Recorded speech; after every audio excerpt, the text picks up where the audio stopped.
Alors, le titre de mon intervention est « La demande d'enfant à la médecine peut-elle se passer d'une parole ?»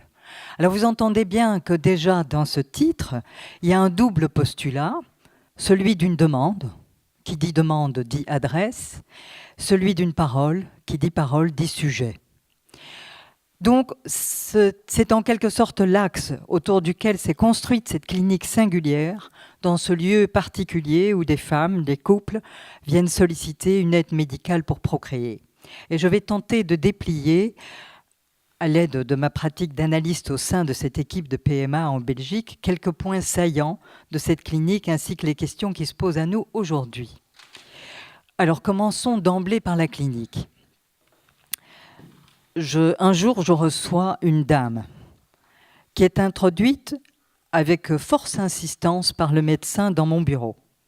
Cette dame, vous savez comment c'est, voilà, je la reconnais parce que je l'avais déjà rencontrée auparavant et très vite me reviennent quelques éléments de l'entretien précédent. Il me semblait avoir entendu précédemment que le couple se faisait mal, qu'elle s'obstinait dans son souhait d'avoir un enfant et que lui ne savait plus que faire. Est-ce qu'il devait poursuivre ou soutenir ce désir? Au fond, lui souhaitait plutôt arrêter les traitements, constatant la déchéance physique et morale dans laquelle plongeait son épouse. Le médecin, lui, il ne semblait plus vraiment y croire non plus. C'est pas pour rien qu'il me l'avait poussé comme ça de force dans mon bureau. Et c'est donc dans cet état que je rencontre cette dame pour ce second entretien, dont elle dit d'emblée « Mais à quoi ça sert?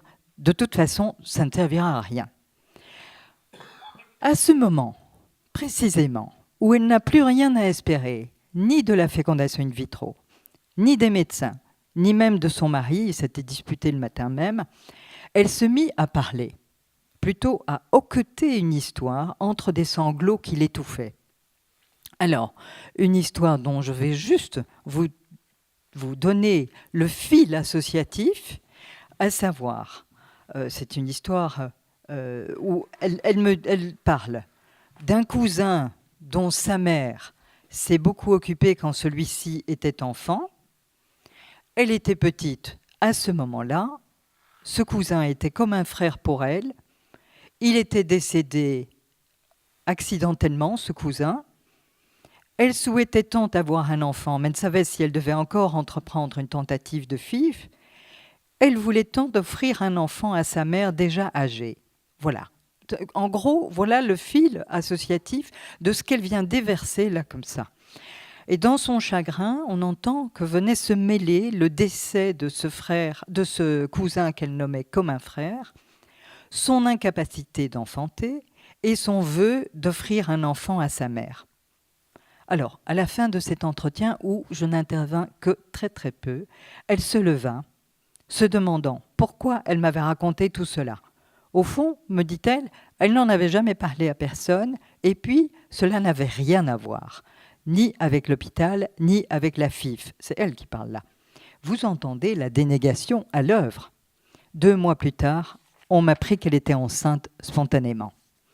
Vous voyez, ce sera ça, le cadre de cette consultation où je tenterai d'être à l'écoute de ce qui viendra ou ne viendra pas se dire là.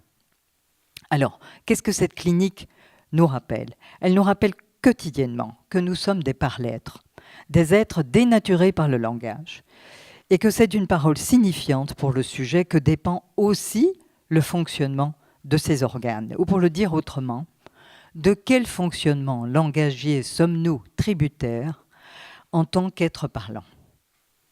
Cette clinique nous rappelle aussi que ce qui sera opérant pour la fécondité humaine, quelles que soient les techniques les plus pointues en cette matière, relève non seulement de la nécessité, mais aussi, voire surtout, de la contingence d'une rencontre.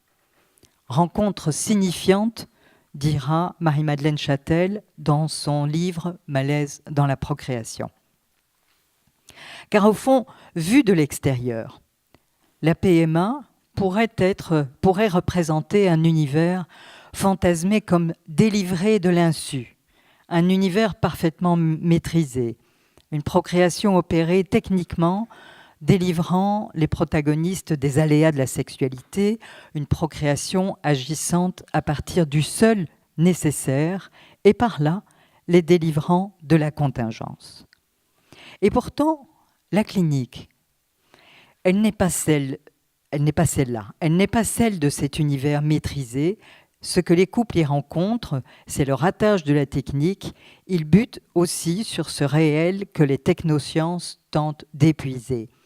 En d'autres mots, ces femmes, ces hommes font l'expérience qu'il n'est pas possible d'effacer la contingence de toute rencontre, fût-elle, à minima, la rencontre des gamètes.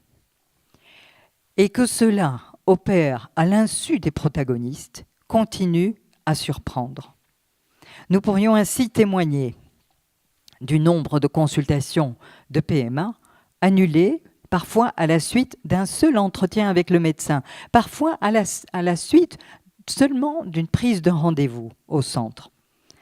On peut se dire qu'à leur insu, quelque chose se sera mis à circuler autrement dans la logique du désir. Pour cette femme, pour cet homme, pour ce couple, pour ces femmes, quelque parole aura fait fruit. Et c'est donc toujours avec un ton de surprise qu'il nous téléphonait pour dire « la PMA n'est plus nécessaire ».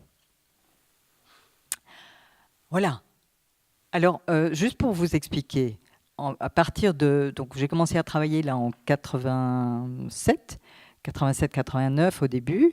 Et puis, au début, je rencontrais tous les couples. Et puis, il y a eu toute une période où je ne recevais plus que les personnes qui en faisaient la demande. À partir de 2002, les demandes de PMA augmentant, les médecins m'ont demandé de recevoir tous les couples. À nouveau, de recevoir tous les couples. Alors, j'ai résisté pendant 2 ans parce que je me suis dit, ouh là là, si je dois recevoir tous les couples, moi, je ne vais plus rien entendre. Vous savez, dans les démarches comme ça, un peu systématisées, moi, ce que je craignais, c'est que mon écoute se stérilise. Voilà, pour le dire comme ça. Et au fond, dans l'après-coup, je me dis que d'avoir soutenu comme ça ce lieu d'un dire, parce qu'au bout de 2 ans, j'ai quand même accepté de recevoir tous les couples, de soutenir cette invitation à une parole possible, mais qu'au fond, ça n'a pas été sans effet pour le sujet. Et quand je parle du sujet, je ne parle pas seulement du sujet homme ou femme, mais aussi du sujet même dans l'équipe. On pourrait dire que peut-être ce lieu est ce qui permet de maintenir le statut de la demande et l'engagement éventuel d'une parole subjective.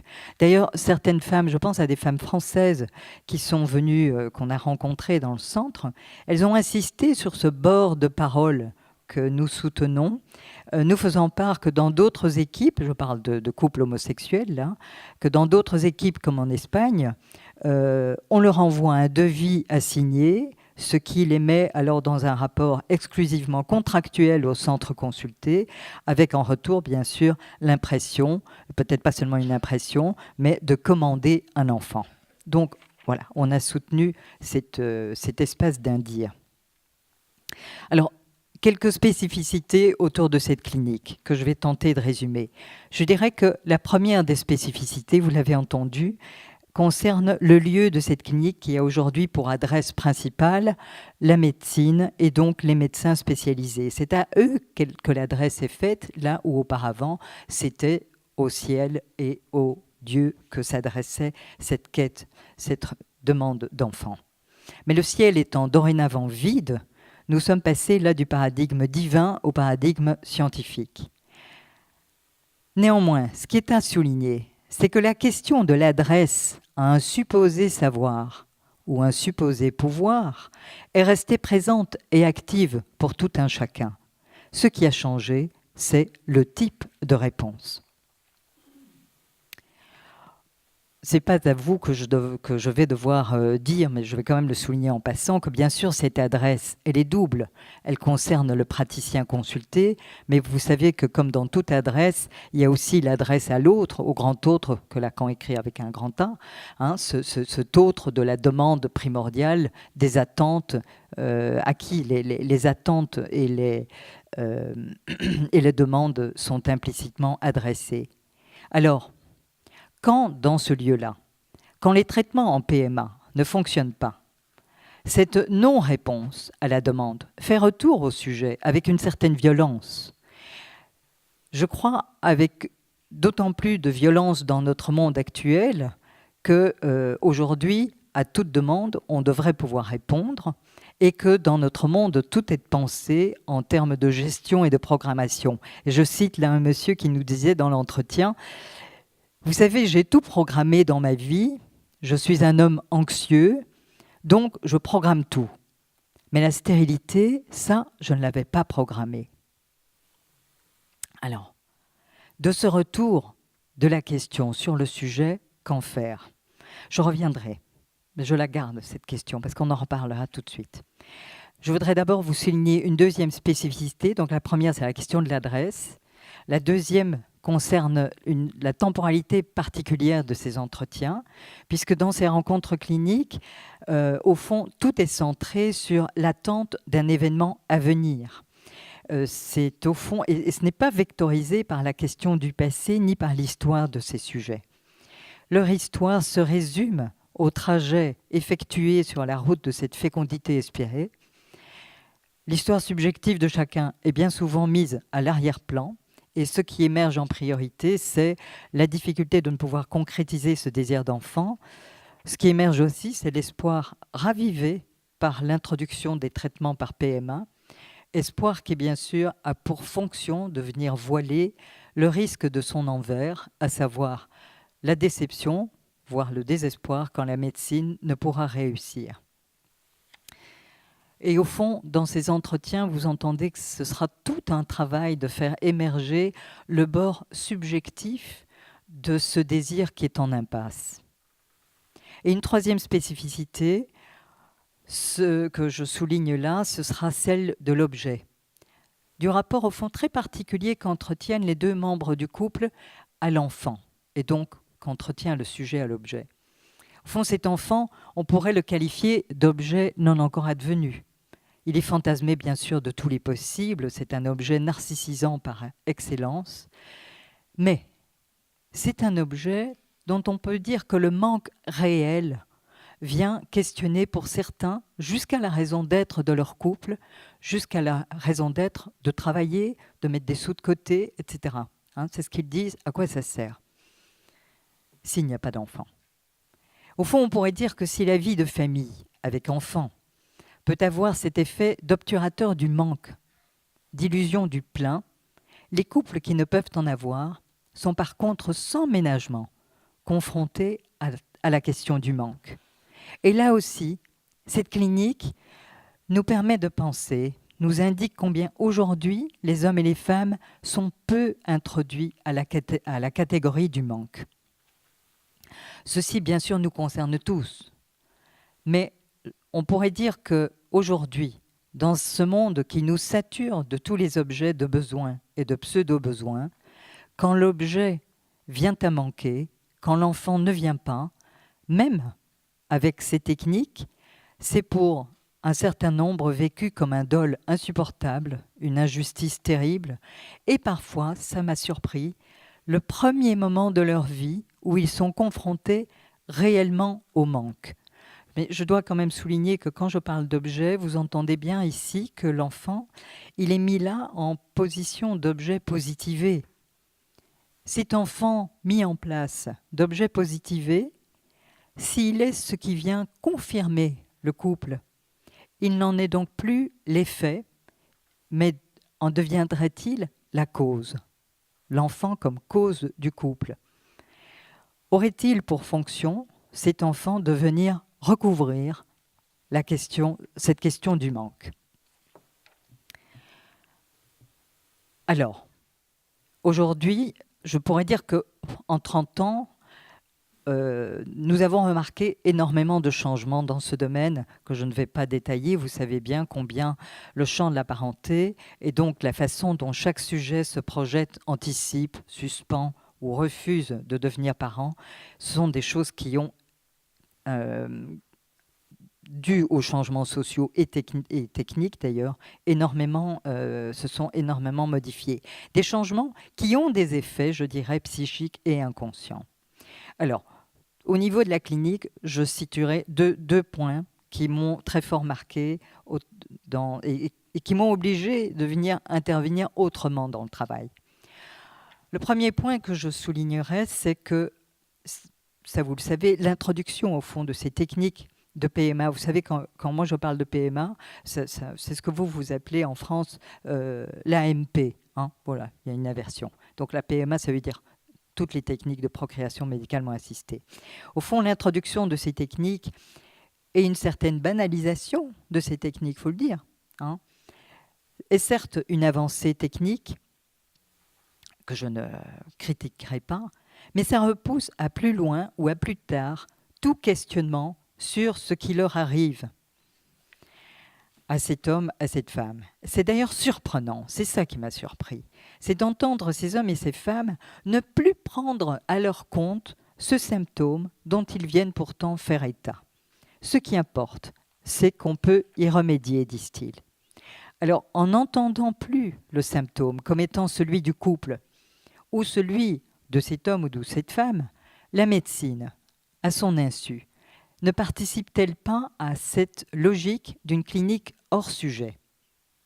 Au fond, le symptôme étant ce que le sujet a de plus réel, nous pouvons penser qu'il insistera, quitte à se répéter, quitte à se déplacer dans le corps, voire à la génération suivante. Et du sujet du questionnement, qu'advient-il dans cet abrasement, dans cette réduction du symptôme? Aussi, dans les dernières années, je me suis surprise de demander à ces couples, à ces hommes et ces femmes, ce qu'ils en pensaient, eux, de cette stérilité.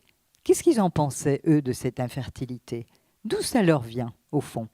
Et d'aller avec eux à la recherche de ce que j'appellerais leur savoir insu, savoir qu'ils auraient eux-mêmes abandonné en cours de route, comme si ça n'avait aucune importance, aucun poids. Et je pense à cette dame qui, quand je lui formule comme ça mon étonnement, mon questionnement, me répond « Mais oui, au fond, j'ai toujours pensé que plus tard, j'aurais des problèmes à avoir des enfants. » Et à ce moment-là, elle me parle de sa mère qui a fait plusieurs fausses couches avant de l'avoir. Mais vous voyez, la seule chose que je veux vous dire, c'est que ça ne vient pas de soi, cette question. Il faut aller la chercher. C'est comme s'ils étaient coupés de leur propre savoir. Hein. Deuxième question, celle à propos du sexuel. Je dirais qu'il y a 30 ans, les couples que je rencontrais et qui avaient recours donc à la PMA évoquaient la gêne d'en parler autour d'eux, d'en parler dans la famille. Ils avaient une certaine honte à en parler. Cette honte, je la relie à la question du sexuel. Et j'en déduis, c'est une hypothèse, hein, mais qu'il y a 30 ans, pour beaucoup de ceux que j'ai pu recevoir, la représentation de la procréation était encore intimement liée à la sexualité. Ceci, en 30 ans, a quasi disparu des entretiens. D'où ma question. Qu'est-il advenu du sexuel dans sa liaison avec la procréation? Et ici, je ne voudrais pas faire la distinction entre les couples hétéros et homos que nous recevons, parce que je crois que la déconnexion, procréation, sexualité concerne tous les couples aujourd'hui. Et d'ailleurs, c'est un couple d'homosexuels qui m'en avait parlé ainsi. Ce couple de femmes, il y avait une femme plus âgée, elle avait 45 ans, et sa compagne avait plus ou moins 25 ans. Donc il y avait une vingtaine d'années entre l'une et l'autre. Et la dame qui était plus âgée soutenait que pour les femmes de sa génération, assumer leur homosexualité allait de pair avec un renoncement de la maternité. Sa compagne, plus jeune donc, disait que jamais ça ne lui avait traversé l'esprit. Elle savait que plus tard, elle aurait des enfants, vu que l'insémination par donneur le permettait. Vous voyez comment ça opère dans nos façons de penser. Alors, juste parce que je vais un petit peu parler, si j'ai encore quelques minutes, de la manière dont nous avons été amenés à travailler justement avec les couples homosexuels, juste pour vous dire que chez nous, en Belgique, le mariage homosexuel est légal depuis 2003, l'adoption est légale depuis 2006, et la législation, la première que nous avons eue dans le cadre de la PMA, a stipulé que la PMA était ouverte à alors je vous livre le texte de loi, hein, à tout auteur de projet parental. Alors, vous entendez, tout auteur, il n'y a plus de singulier de pluriel, ni de masculin de féminin. Voilà. Hein, c'est avec ça qu'on a dû travailler chez nous en Belgique. Alors, nous avons donc dû faire tout un travail pour nous y retrouver dans ces nouvelles demandes, dans ces nouvelles configurations homoparentales. Et voilà, je vous dis, au fond, comment nous avons tenté de faire pour ne pas tomber dans l'ornière qui serait de se mettre rapidement à penser « Ah, mais c'est elle qui va faire la mère, c'est elle qui va faire le père. » Ouf, hein, on s'y retrouve avec des choses mais je ne pense pas que ce soit juste. Comment aussi se déloger de la symétrie avancée par certaines femmes en couple, disant « Nous serons toutes les deux la maman de l'enfant. » Bon, voilà. Comment on fait? Comment on entend ça? Donc, dans les entretiens avec ces couples de femmes, il n'est pas rare d'entendre dans un tout premier temps qu'elles viennent se présenter comme ayant un même désir de fonder une famille. Pas un désir partagé, mais un même désir. De les entendre dire aussi, soutenir ce vœu de ne pas introduire de différence entre elles vis-à-vis de l'enfant. Hein, on sera toutes les deux à la même place. D'entendre aussi que pour elles, la nomination devrait se faire naturellement, à savoir, comme le soulignaient ces deux femmes, ce sera lui, l'enfant, qui trouvera comment nous appeler, qui trouvera un petit nom pour chacun de nous. Alors, ce que je veux vous dire, c'est que dans ces moments-là, ce n'est pas le silence de l'analyste qu'elles ont pu rencontrer, mais bien le questionnement que je tente d'opérer dans ce lieu-là, questionnement qui met en relief la difficulté engendrée par le fait que ces positions soient pensées comme pareilles, comme symétriques, au fond, voire complémentaires, mais on pourrait dire des positions qui annulent la question de l'altérité dans le couple. Alors, à ces deux femmes, par exemple, qui proposaient que ce soit l'enfant qui les nomme, je me suis permise d'introduire de l'étonnement à partir de l'enfant en leur disant « mais vous allez attendre qu'il parle pour vous nommer à lui, vous n'allez pas lui dire qui vous êtes ». Hein, bon, en général, quand j'ai beaucoup travaillé en maternité, dès qu'un bébé est là, une mère, elle se présente à l'enfant, elle dit c'est maman, voilà, on nomme les personnages de la famille.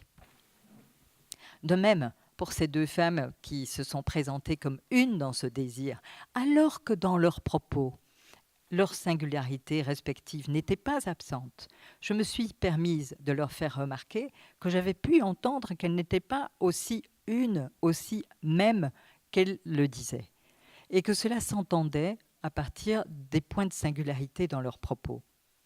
Et c'est là que j'ai pu être étonnée, parce que j'ai pu être étonnée par l'effet d'ouverture assez, je ne veux pas dire immédiat, mais quand même, un effet d'ouverture qui s'en est suivi. C'est comme si quelque chose d'autre se mettait à circuler alors, dans l'entretien entre elles, leur dire se teinte de nuances singulières suite à mon arrêt devant cette pseudo-mêmeté. Et l'une et l'autre, je ne vais pas dire que c'est chaque fois comme ça, mais il y a eu quand même un certain nombre, c'est pour ça que je vous le transmets, ont pu reprendre des positions subjectives distinctes. Au fond, c'est comme si elles se saisissaient de cette autorisation à rompre avec le discours paritaire ambiant. Et je dirais que c'est à partir du schéma de la sexuation de Lacan, sur lequel j'ai pu m'appuyer dans ce travail, que j'ai pu penser, grâce à d'autres, grâce à des collègues aussi, que pour qu'il y ait de l'autre dans un couple, là ça concerne tous les couples, pour qu'il y ait de l'autre dans un couple, il importe qu'un des deux ou qu'une des deux aille se loger du côté de l'autre. Vous savez, dans ce schéma, il y a deux lieux. Ce schéma de la sexuation, c'est aussi le schéma des jouissances. Il y a la position masculine, la position féminine, mais je préfère nommer ça le lieu de l'un et le champ de l'autre. Et donc, comment cette migration, là où une des deux ira se loger du côté de l'autre, permet que vienne se conjuguer le lieu du un et le champ de l'autre. Je crois que l'altérité passe par cette prise en compte qu'il y a de l'autre, qu'il y a du réel, et que chacun de nous n'est pas logé à la même enseigne, tant au niveau de ce qui cause notre désir que dans notre rapport au semblable. Il nous a donc semblé important, dans ce climat de parité actuel, où l'exigence de notre modernité nous conduit à vivre avec un semblable plutôt qu'avec un autre, de tenter de réintroduire dans ces entretiens cette question de l'altérité. Et ça concerne, je dirais qu'on soit deux femmes, n'implique pas d'être les mêmes. Nous savons combien la venue d'un enfant va venir réouvrir cette question. L'enfant étant lui aussi un autre, il aura à son tour à assumer cette altérité. Ça concerne les couples hétéros aussi, hein, puisque être parent, ça ne se résume pas à un partage égal des tâches et des places. Alors, puisqu'on me signifie de terminer, je vais terminer par vous dire qu'au fond, là, il me semble que là où les PMA risqueraient de devenir une clinique, une pratique hors sexuelle, il me semble que de tenter de réintroduire au sein des entretiens cette disparité, cette altérité dans le couple, en appui d'ailleurs sur la question de la langue, pourrait être une façon de ne pas participer à cet effacement du sexuel. Et je conclurai juste en vous disant, voilà, à quoi avons-nous affaire aujourd'hui ? Est-ce l'impossible qui recule ou est-ce l'impensable qui recule et qui nous oblige à chaque nouvelle invention technologique de venir chercher où se trouvent les appuis fondamentaux et structuraux pour l'humain. Et donc, de pouvoir penser, au fond, toujours cette question de la contingence, celle qui échappe à la programmation, et celle qui permet de soutenir qu'un enfant, quelles que soient ses déterminations sociales, langagières, culturelles, génétiques, quelle que soit sa conception, il est toujours inédit.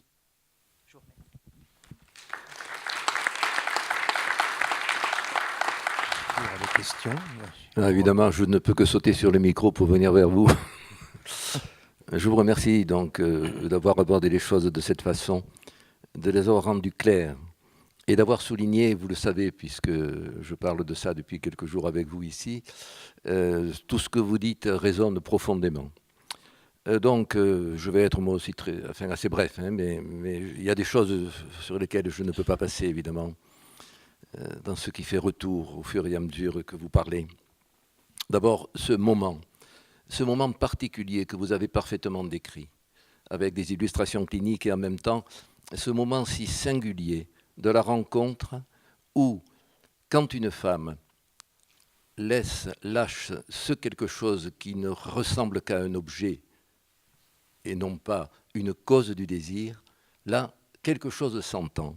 Et je ne sais pas si votre expérience rejoint la mienne, mais apparemment oui. C'est-à-dire que ce moment-là, c'est quand quelque chose s'entend chez l'autre où,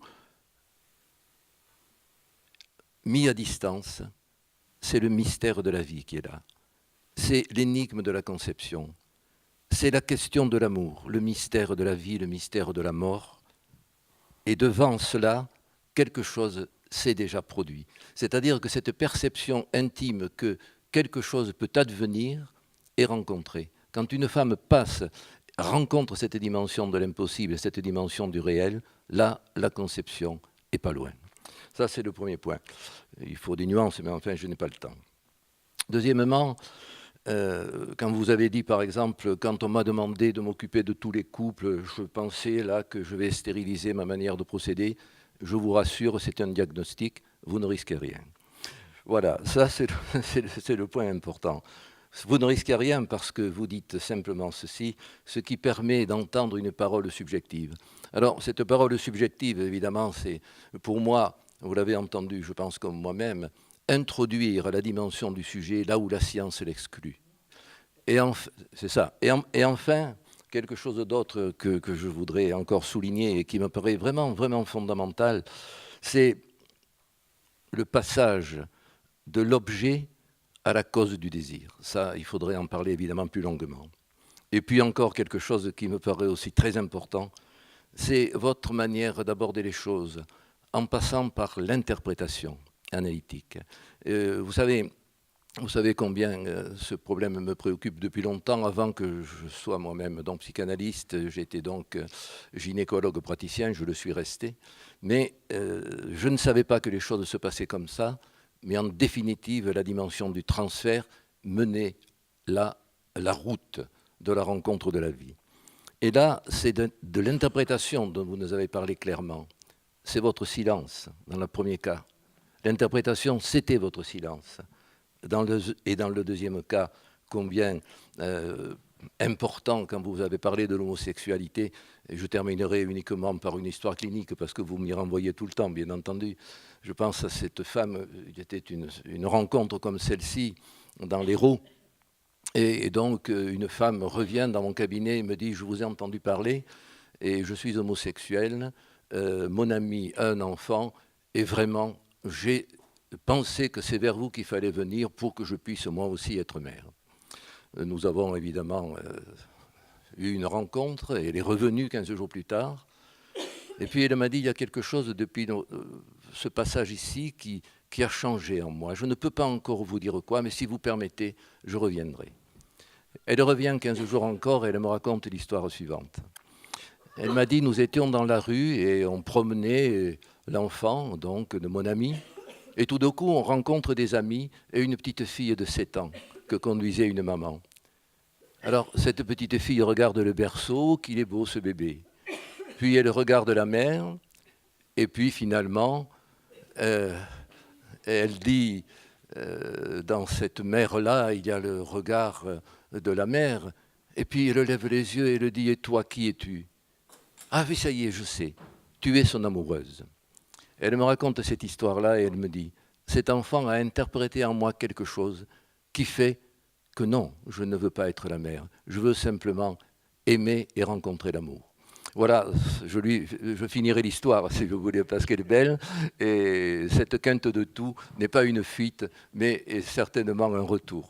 Voilà, je vous remercie de m'avoir écouté.